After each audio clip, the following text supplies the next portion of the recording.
section 1.5 is going to be analyzing different characteristics of graphs. Okay, so for the, and we are going to use interval notation for the domain and range on these ones. So the first one's saying find the domain and range of each function, and then I am going to express that in interval notation. Okay, if you look at the equation, y equals 1/2 x plus 3, I can tell that's going to be all real numbers because there is no restriction on the x value.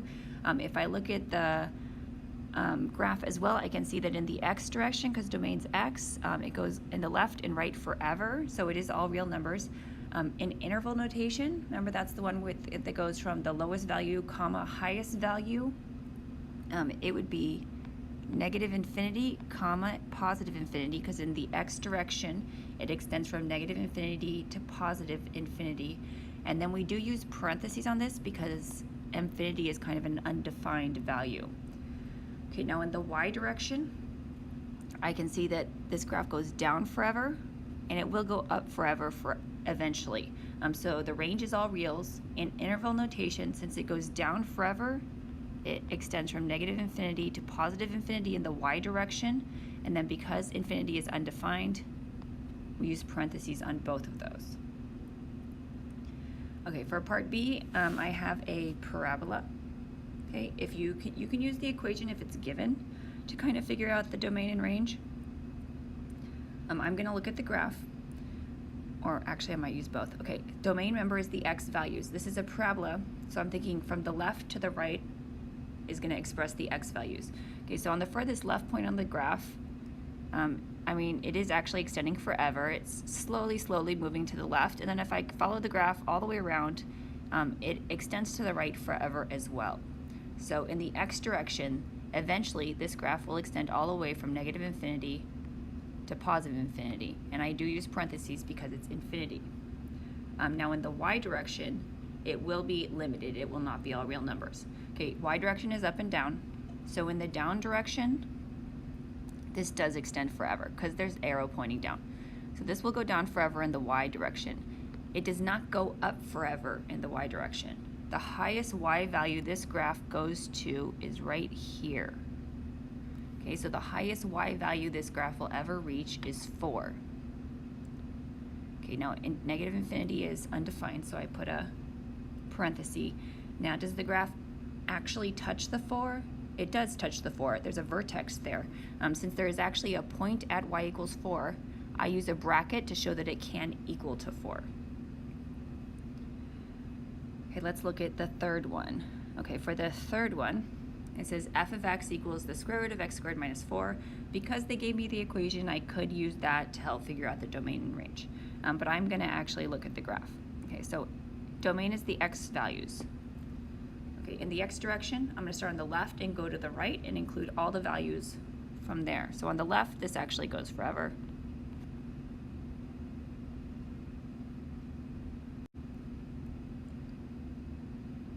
Okay, and then it goes here, and then it kind of stops here. So it starts at negative infinity. It goes all the way to -2, and it does touch -2, otherwise there would be a open circle there. Okay, but then the graph is not done in the x direction. The graph starts up again. So if I keep following the graph, it starts up right here at 2. And then it extends in the positive direction forever. So this starts again at 2, comma, infinity. Okay, so this is representing the domain. It's in 2 pieces because in the x direction, the graph is split into 2 pieces. The u in the middle means union. It means the domain includes the first interval and the second interval. If you're using WebAssign, you can also use a comma, and that will it will accept that as the same thing. Okay, now in the y direction for range, I want to see the lowest y value. Okay, the lowest point on the graph is this one, or potentially this one. They're equally low. They both occur at y equals 0. So 0 is the lowest y value. It does touch it, so it would be a bracket. The only reason it wouldn't be is if there had been an open circle at that point. Okay, and then it extends up forever, ever. Since it extends up forever, it extends to infinity in the y direction. Okay, let's take a look at example 4. It's the absolute value, f of x equals the absolute value of x minus 3. You don't need to use the equation, I could just look at the graph. Let's see, in the domain's the x direction, so in the x direction from left to right, the furthest left this graph goes is forever. Okay, and then it extends right forever. So the domain is negative infinity to infinity. Okay, in the y direction, okay, the lowest y value this graph goes to is right here. It's the vertex. There's no points on the graph that are lower than that point. So the y value there is 0. It does touch that point, so it should have a bracket, and it includes the y value 0. Okay, and then the graph extends up forever, so it's 0 to infinity, including 0. That's the same as saying y is greater or equal to 0. Okay, 2 more domain and range questions. For e, f of x equals the square root of the quantity 9 minus x squared. Since you have the graph, you don't need to use the equation. Sometimes the equation is easier than the graph. Okay, so for the domain, in the x direction, this is the furthest. In the negative direction, the graph goes here, and then it stops here. So it starts at -3, it goes to +3 in the x direction. Okay, and it does include both of those endpoints, so I'm going to go ahead and use brackets. Okay, in the y direction, the lowest y value this touches is here, or on the opposite side, but the y value there is 0. And then the highest y value is right here, that looks like 3, and it does include 3, otherwise it would have some kind of open circle or asymptote or some kind of strangeness going on. Okay, the last one is y equals 1 over x minus 1. That's a rational function. I can tell it's going to have a asymptote at x equals 1. It also has an asymptote at y equals 0.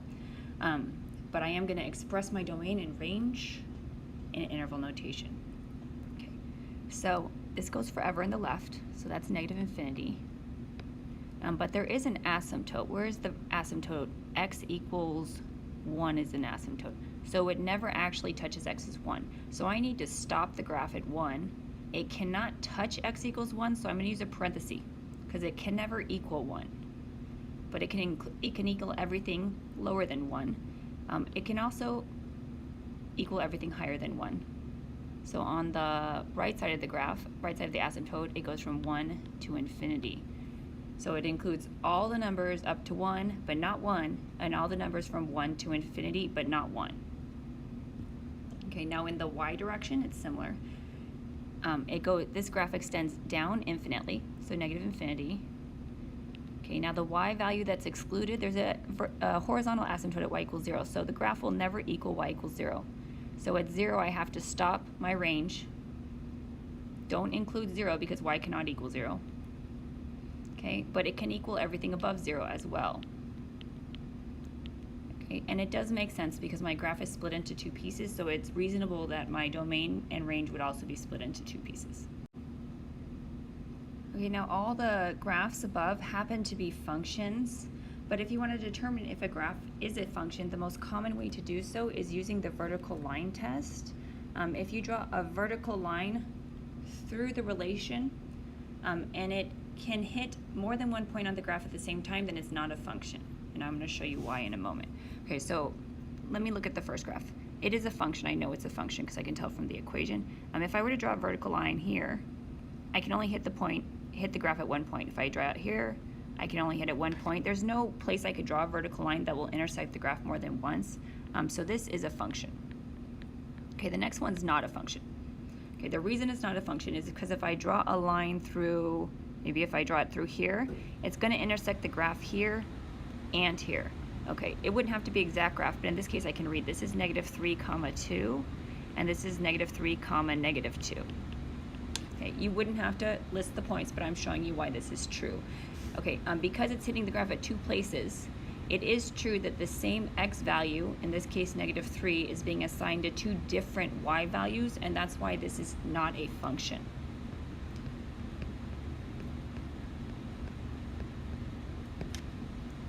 Okay, for the next one, same. If I could draw a vertical line that intersects more than once, it's not a function. I could go here. This is not a function because it's intersecting here and here. I don't need to specify which points because there's actually infinitely many places I could do this, but it's not a function because this is 1, 1 point something, and this is 1, negative some point something. Okay, for the last one, okay, if I try to draw a vertical line, well, I mean, it definitely only hits once here. Even if I get very close to the asymptote, this part is a little slanted, so it's not getting completely vertical.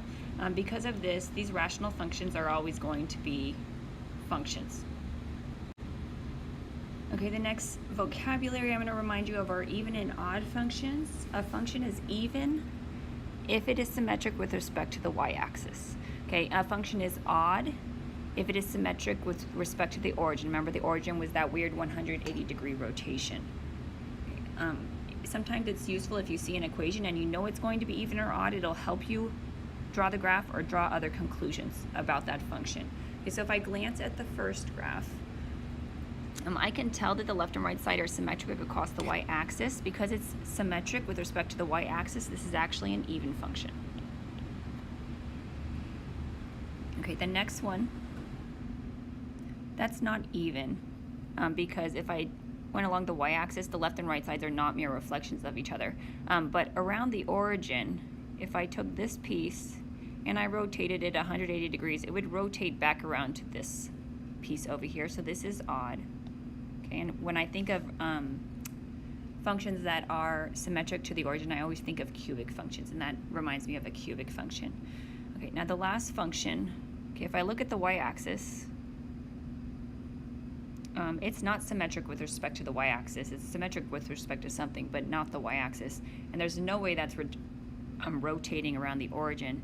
So this is neither even nor odd, which is what most functions actually are. Okay, example 4, I want you to examine the intervals over which the function is either increasing, decreasing, or constant.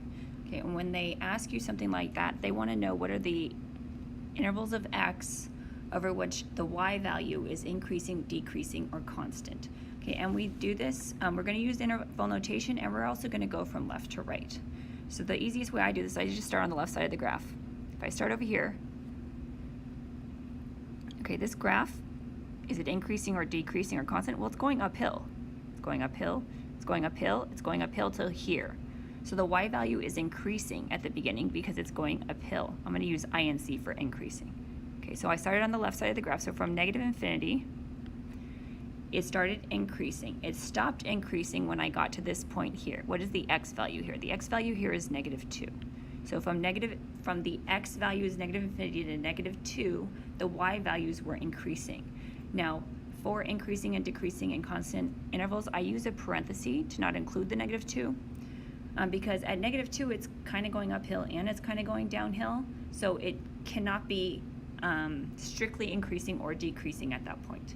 Okay, I'm going to continue analyzing this graph. So from x equals -2, if I follow the graph, now it's going downhill. So the y values are decreasing. They're decreasing until I get to this point right here. Okay, so let's see. I'm going to use DEC for decreasing. Okay, so from x is -2 until x is 2, the graph was going downhill or it was decreasing. Okay, and I am using parentheses here because at -2 and 2, it's not strictly increasing or decreasing. It's a turning point or an inflection point. Okay, now I'm going to keep continuing the graph till I've covered the whole thing. So from x is 2, the graph starts going uphill again, or the y values are increasing. And it does that for the rest of the graph. So it's increasing from x is 2 till forever. So if I go back to the increasing intervals, it started increasing again at 2, and it will continue to increase for the rest of the graph. Okay, let's consider the next graph. Okay, let's see. I start on the left side because it's consistent with interval notation. Okay, if I start on the left side, the graph is going uphill. Up, up, up, up, until I get to here. What is the x value here? The x value there is -3. So this graph is increasing from negative infinity until x equals -3, and these are open intervals because the endpoints cannot be considered increasing, decreasing, or constant. Okay, once I get to x is -3, the graph flattens out. So the y value is remaining constant all along this section here. So that was from x is -3 until x is 5. So it's going to be constant from x is -3 until x is 5. Okay, and then from x is 5, the graph starts decreasing its y values. So it's decreasing from 5 to infinity. Okay, one more graph we're going to consider. Okay, this looks like a cubic graph. Okay, if I start on the left side of the graph, okay, it's increasing.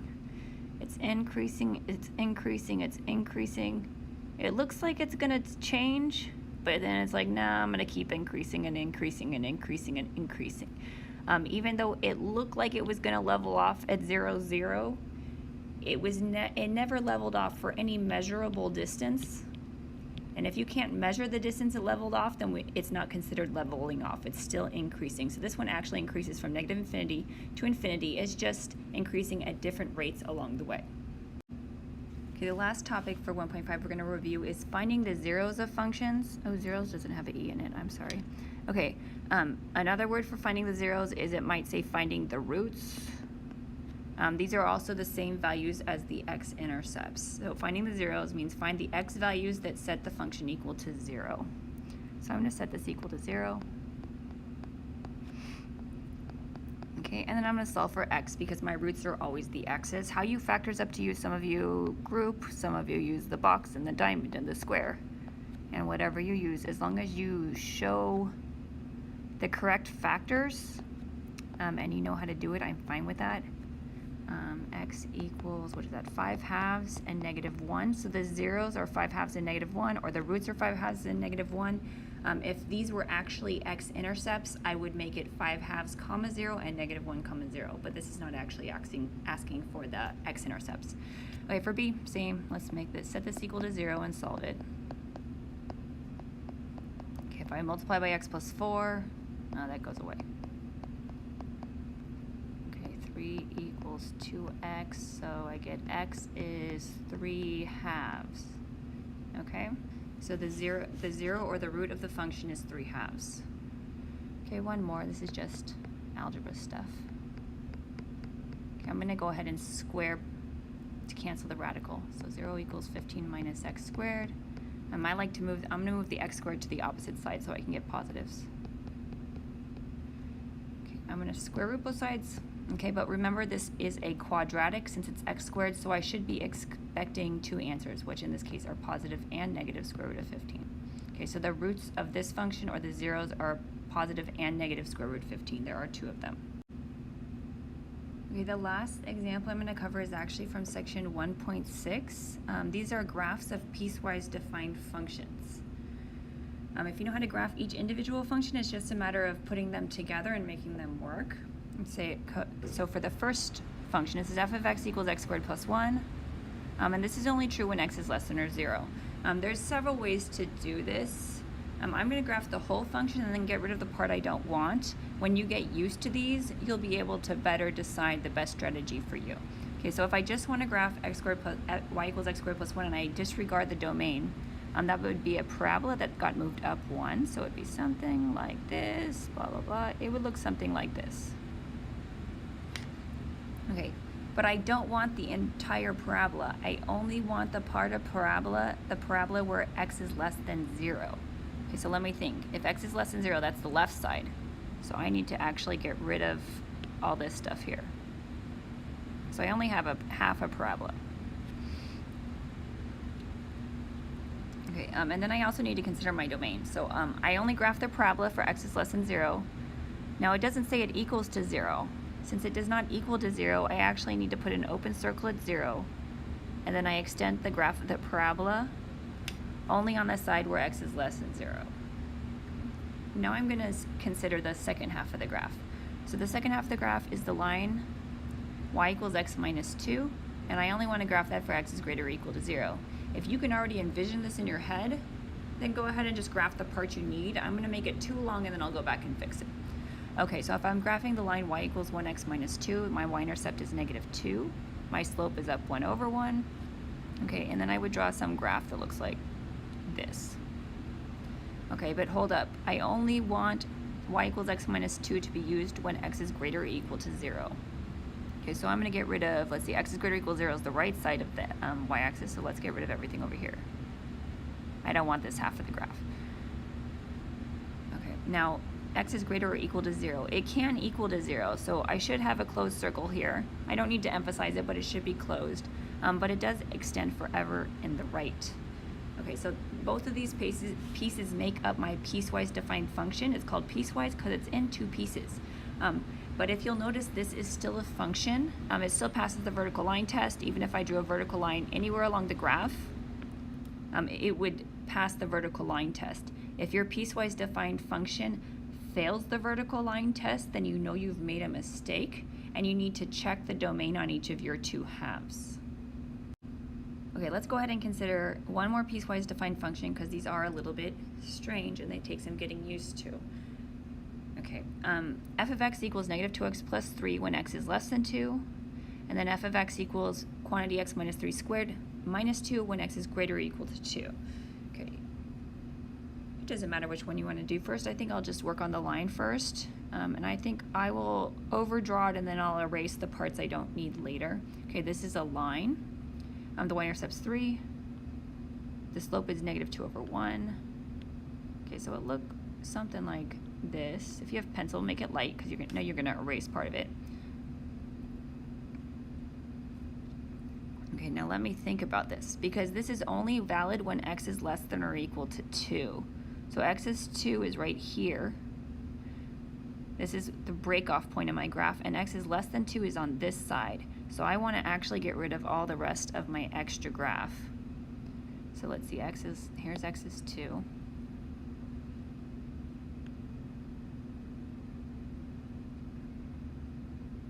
Okay, because I only want to include the graph that is less than 2. Okay, so at 2, it cannot equal to 2. So at x is 2, I want to get an open circle, and that point should be labeled clearly. It is at 2, negative 1. If I plugged in x equals 2 in this equation, I would get negative 2 times 2, negative 4 plus 3. So at 2, negative 1, there's an open circle.